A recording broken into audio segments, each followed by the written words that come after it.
Hey you guys, and welcome back to In the Kitchen with Courtney. I'm your host, Courtney Robertson, and today we're gonna be making breakfast casserole. Let's roll, people.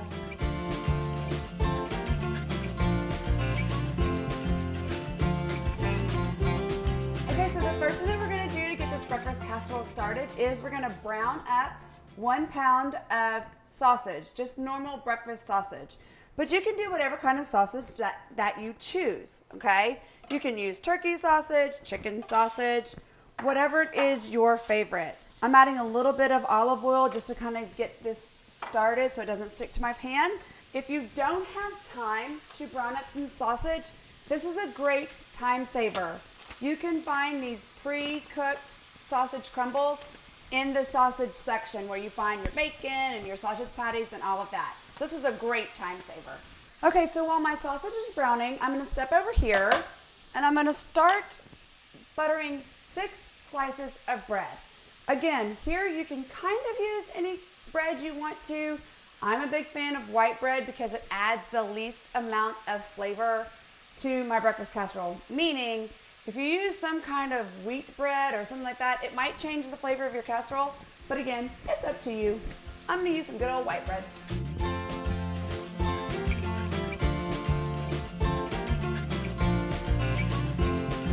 My sausage is pretty well cooked now.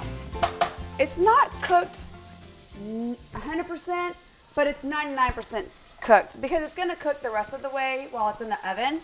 So I'm gonna take my handy dandy potato masher, and this is the best way to get crumbles. And I use it with my ground beef and all of that. So I'm gonna mash this sausage. I'm gonna go ahead and turn off my fire. And then this gets my maximum crumblage. And I'm pretty sure that's a word. At least it is In the Kitchen with Courtney. Okay, so my crumbles are ready. And now I'm gonna scoop out my sausage and put it on a paper towel to drain. So now we're gonna start slicing the bread into cubes, and they don't have to be perfect because it's gonna go into a casserole and no one's gonna know. So what I'm gonna do first is I'm gonna stack them into stacks of 3 slices, and then I'm gonna cut them.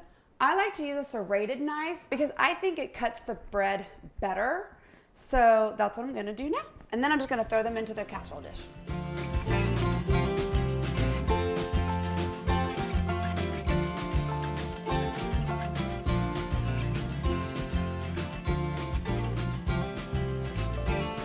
Now, we're gonna top it with our browned sausage. Just sprinkle it all around. Get it all in there.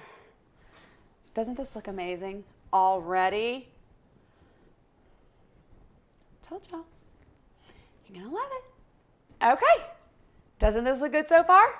Okay, so now it is time to put some delicious cheese onto our casserole.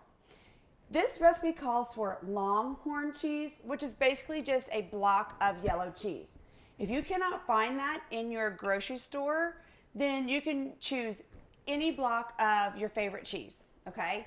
Now, to save time, if you don't want to shred cheese, you can just buy a bag, again, of your favorite cheese. If you want to spice it up a little bit, you can use pepper jack cheese. Or you can use like Colby Jack cheese, any cheese that you would like to, okay? Now, to grate cheese easier, keep it really, really cold. And that'll make grating cheese a lot easier, okay? All right, so now we're just going to sprinkle some of this delicious cheese all over the casserole. Doesn't this look awesome? So we're gonna move on now to our wet ingredients. And I'm going to start cracking my eggs. And now we're going to add our half and half. And then we're going to add some salt. And that was a lot of eggs, so I add a good amount of salt. Although the cheese is salty, and so is the sausage. So you want to kind of, just keep that in mind. And some pepper. And this to me is like the secret ingredient.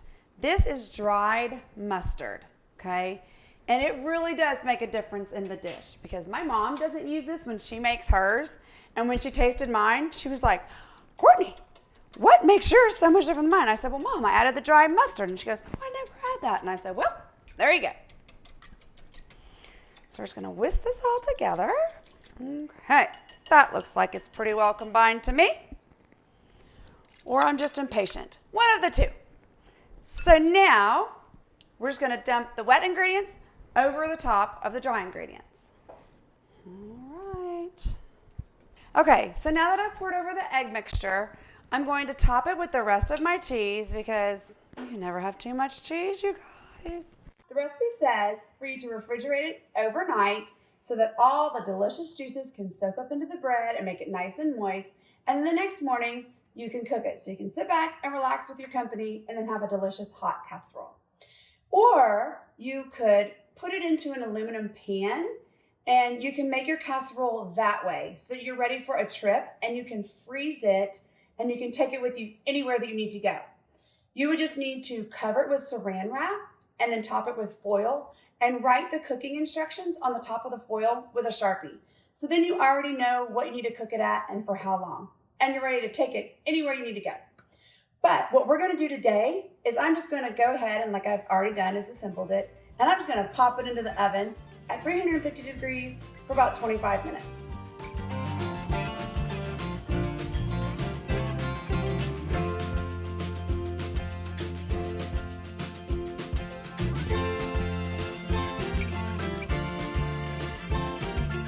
Okay, so I took my breakfast casserole out of the oven. When my timer went off at 25 minutes, I checked my casserole. It wasn't completely done, so I set my oven again for about 5 to 7 minutes. When that timer went off, it was perfect, golden brown and delicious. So, I hope you enjoyed this episode of In the Kitchen with Courtney. If you like my mom's videos, then please subscribe to her channel and hit the like button.